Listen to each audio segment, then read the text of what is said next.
اب آیت کریمہ کا شان نزول ہے، اب آسانی کے ساتھ سمجھ میں آ جائے۔ ایک بات یاد رکھو، شروع سے یہودیوں کی ایک عادت ہے، جو مسلمان نہیں ہوتے ان کو مسلمانوں کے ساتھ ملانے کی کوشش کرتے ہیں۔ مثال کے طور پہ آپ کے سامنے ہے، ختم نبوت کا منکر کافر ہے، مسلمان نہیں ہے۔ جو حضور علیہ الصلوۃ والسلام کو آخری نبی نہیں مانتا، وہ دائرہ اسلام سے کیا ہے؟ خارج ہے۔ اس کو یہ مرزا غلام احمد قادیانی ملعون کو انگریز نے اٹھایا مسلمانوں کو جہاد سے روکنے کے لیے، اور جہاد سے روکنے کے لیے مرزا ملعون کو تیار کیا انگریز نے۔ اور آج آپ دیکھو میڈیا کے ذریعے ان کے پروگراموں کو نشر کرتے ہیں اور کہتے ہیں کہ دیکھو یہ بھی مسلمان ہے، نعوذ باللہ۔ مرزائیوں کے بارے میں کہتے ہیں کہ یہ بھی مسلمان ہے، ہمارے ساتھ نہیں لڑتے۔ لوگوں کو کہتے ہیں کہ یہ یہود و نصارہ ٹھیک ہے، ان کے خلاف ہتھیار مت اٹھاؤ، دیکھو یہ بھی مسلمان ہے، حالانکہ وہ مسلمان نہیں۔ قرآن کریم اور احادیث پاک کی روشنی میں وہ مسلمان نہیں۔ جو صحابہ اکرام کے منکر ہے، وہ در حقیقت قرآن کو نہیں مانتے، وہ قرآن کے منکر ہے، لیکن وہ ہمارے پلڑے میں ڈالنے کی کوشش کرتے ہیں۔ یہ یہودیوں کی عادت ابتدا سے ہے۔ دیکھو ایک شخص منافق ہے، وہ مسلمان ہے نہیں، اندر سے کافر ہو، بظاہر اپنے آپ کو مسلمان جتلاتا ہو، وہ مسلمان نہیں ہے۔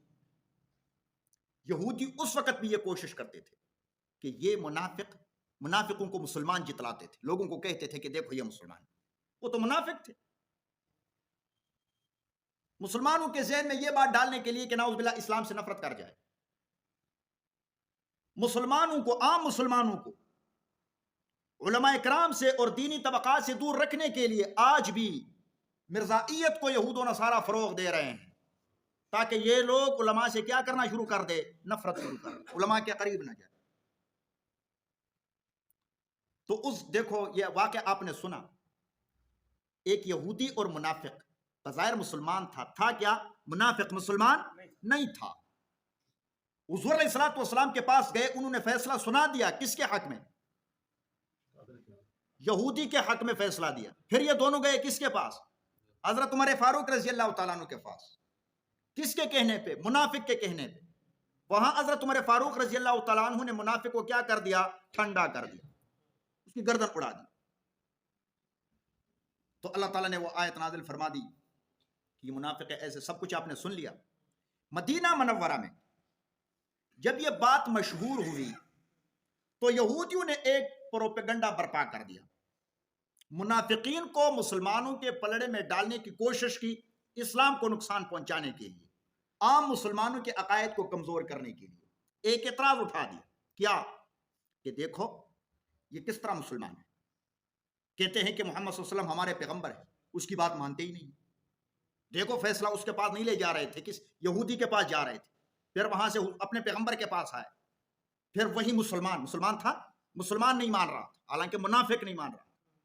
حضور کا فیصلہ منافق نہیں مان رہا تھا، مسلمان تو ایسے ہوتے، آپ نے سن لیا، مسلمان کے لیے تو صرف اشارہ ہی کافی تھا، مر مٹنے کو تیار تھے، مسلمان تو ایسے ہوتے کہ دیکھو تمہارے جو مسلمان ہے یہ کس طرح ہے، حضور علیہ السلام اپنے پیغمبر کے فیصلے کو مانتے ہی نہیں۔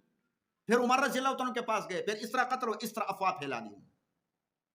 تو اللہ رب العزت نے یہ آیت نازل فرمائی، اور اللہ تعالیٰ فرماتے ہیں کہ دیکھو ہم نے انہیں آسان حکم دیا، غلطی کر لی اللہ سے معافی مانگو، استغفار کرو، خلوص کے ساتھ کلمہ پڑھو، یہ ان کے لیے آسان ہے۔ دین کو میں نے حضور علیہ الصلوۃ والسلام کی امت کے لیے آسان کر دیا۔ اللہ تعالیٰ فرماتے ہیں کہ ہمیں اس بات کا یقین ہے کہ اگر ہم، وہ کیا کہتے تھے یہودی، کہ دیکھو جب ہم نے اپنے پیغمبر کی بات نہیں مانی، گناہ کیا، تو اللہ تعالیٰ نے حکم دیا اپنے آپ کو قتل کرنے کا، تو ایک دن میں 70,000 یہودی قتل ہوئے، ایک دوسرے کو قتل کرتے کرتے، پھر اللہ تعالیٰ نے توبہ قبول کیا۔